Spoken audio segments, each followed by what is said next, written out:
Thank you very much, Mr. Chairman. Welcome back to the committee, Chair White. Today we gather to discuss the SEC's work to oversee our capital markets. This work, however, is hampered by harmful Republican cuts to your budget requests, which will make it harder for you to police these markets. Please know that Democrats are committed to full funding for the SEC because the Commission provides the first line of protection for it. It has been investors. 8 months since you were last here and more than 5 years since Dodd-Frank was enacted. But the SEC is still yet to propose a uniform fiduciary standard. I'm pleased to learn that certainly while the Department of Labor are working toward this end, and that there should be something in the reasonable future dealing with this issue. Regarding the inadequate level of advisor exams, I join industry associations, advocates, and members of this committee in calling for a modest fee on advisors, and I'm concerned about any costly third-party exams which your staff may be working on. I'm also concerned, as we have discussed, I'm deeply concerned about the continued seemingly reflective granting of waivers of bad actor disqualifications. These waivers allow some of the worst actors in our financial system to continue business as usual. And I look forward to your explanation of exactly how these decisions have made. In recent times, I've learned that they're made quite differently than I thought. Lastly, I received your letter concerning a bill we considered last week related to business development companies. We did craft a compromise that I believe addressed most of your earlier concerns with the legislation. I also offered an amendment with Mrs. Velasquez to address your new concerns with BDCs owning investment advisors. We disagree relative to the modest increase in leverage, but I urge you to help us craft language to further improve this bill before it moves to the House floor. Thank you, and I yield back the balance of my time. We'll now move to financial services angle, and we would... Thank you, Mr. Chairman. I want to thank you for allowing me to testify before you on HJ 64, a resolution disapproving the Joint Comprehensive Plan of Action. Mr. Chairman and members, when I had a discussion with my staff about Rules Committee meeting today, they basically said, well, you know, it's not necessary to go. Some of the staff people of the Rules Committee who said, well, you know, this is perfunctory. I mean, it's not really necessary. It's going to be a closed rule. There are no amendments. But I rushed from the airplane coming in from Los Angeles today to be at this Rules Committee, despite the fact that I guess it is known that it will be a closed rule, because I want to be recorded in history that I took every opportunity to make my voice heard on this. This is a defining issue for the world, not just for the United States of America. I want it to be known that I believe that the 5+1 who came together on this joint agreement is extraordinary. To have China and Russia at the table talking about averting a nuclear war. I want to share with you and all of my colleagues not only how I feel, but what I have learned as this debate has taken place around this country and in my district. And so I'm here today to testify before you on HJ 64, this resolution disapproving the Joint Comprehensive Plan of Action, the nuclear deal reached between Iran and 6 world powers that has the support of numerous foreign policy experts, military personnel, atomic energy experts, and the unanimous support of the National Security Council, which voted 15-0 in favor of the deal.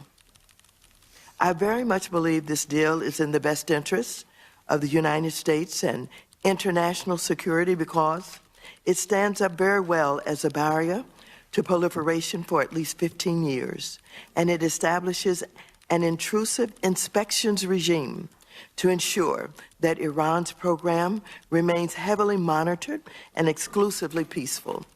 I also believe that it was the best agreement that could have been reached. The argument from Prime Minister Benjamin Netanyahu and the House Republican leadership supporting this resolution that a better deal is possible ignores their own views of the Iranian regime. These critics describe the Iranian regime as a wholly intransigent one, bent on regional domination and unwilling to show any accommodation. Given this depiction, what basis do they have for saying that somehow Iran could have been persuaded to concede even more than they did? The other alternative, which I believe many of the agreement's critics prefer, is an attack on Iran led by our country. The first thing that must be said about this is that every expert agrees that short of an American occupation of Iran, nothing could prevent an Iranian nuclear capacity. The war in Iraq that President Bush initiated was the single biggest disaster any American president ever caused. War with Iran would be far worse. Mr. Chairman and members, I chaired a committee of the House opposing the war in Iraq. And as we look back and reflect on the loss of life, over 1,000 American soldiers, and the cost of that war, I think we can all agree it was a mistake. If we fail to understand the significance and the importance of this agreement, and we in any way attempt to walk away and isolate ourselves, it would be perhaps the biggest mistake this country has ever made. Without this deal, we would very quickly face the unpalatable choice between allowing Iranians to continue its march towards a nuclear capability or using military force to temporarily stop it. Let's be clear about one thing. If Congress rejects this deal, it will not lead to a better one. If the United States walks away, we walk away alone. The harsh international sanctions against Iran that have been in place for over a decade were able to get Iran to the negotiating table. But economic sanctions alone have not prevented Iran from continuing to pursue a nuclear capability. In fact, history suggests that continued economic pressure will not force Iran to agree to everything we might want. Despite harsh sanctions and isolation, North Korea still became a nuclear weapon state. Crippling sanctions on Iraq still did not lead to Saddam relenting to U.S. demands, even under the threat of invasion. There is no guarantee that even powerful sanctions and the threat of force will lead Iran to eliminate all aspects of its nuclear program, and plenty of reason to think that perhaps it will not. Instead, the United States will have broken from its European allies. The necessary international support for Iran-related sanctions will likely erode. Iran would be able to rapidly expand its capacity to produce bomb-grade materials, and we would lose out on securing enhanced inspections needed to detect a clandestine weapons effort. In other words, the risk of a nuclear-armed Iran would significantly increase. This deal deserves support because it is a well-built agreement that has Iran conceding that they will not pursue nuclear weapons. It is significantly constrains Iranian nuclear efforts for more than 15 years, and it gives nuclear inspectors unprecedented access. Iran must prove that its nuclear program is peaceful. If it fails to do so, with this deal, the United States will have all of the tools it does now have in the future. And so, if I can just wrap this up by, again, reiterating to all of you that we all have an opportunity to be a part of a significant, important agreement. We all have an opportunity to be recorded in history the way I think we would like to be recorded, that we joined hands in an effort to bring about peace. I am more than optimistic that we can do this. I'm more than optimistic that we can begin to rely on the young people in Iran, many of whom have demonstrated that they too want peace, and that the Ayatollah and others who have sent a different kind of message around the world consistently will not be in control forever. And it's up to us to have a vision for this possibility. And I want to be recorded that way. And I thank you for allowing me to be here at the Rules Committee today to be able to say one more time that I support this Thank you agreement. very much. I'm pleased to see you, Chair Yellen. And unlike the chairman, along with many of my colleagues, we've heard from regional banks about the comprehensive capital analysis and review, or CCAR stress tests. And they have complained that they're not sufficiently calibrated to the unique profile of large bank holding companies that focus on traditional banking activities.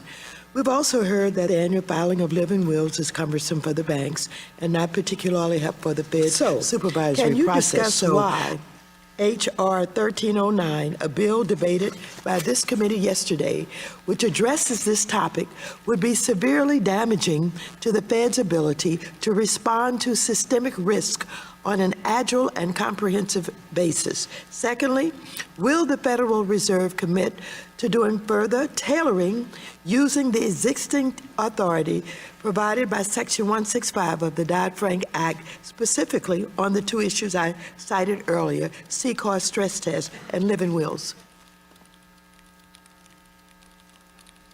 Well, I'm so pleased to hear that, because what we heard constantly yesterday was that you do not. That somehow they kept talking about one size fits all, and that you're not using your tailoring authority. So thank you for explaining that to us, and we are absolutely supportive of your being able to do that. We think it makes good sense, and perhaps what we need to do is work with your staff a little bit more to understand whatever restraints there are involved in tailoring, and whatever authority that you have and flexibility that you have. But thank you for clearing that up. That's very important. You know you have the authority.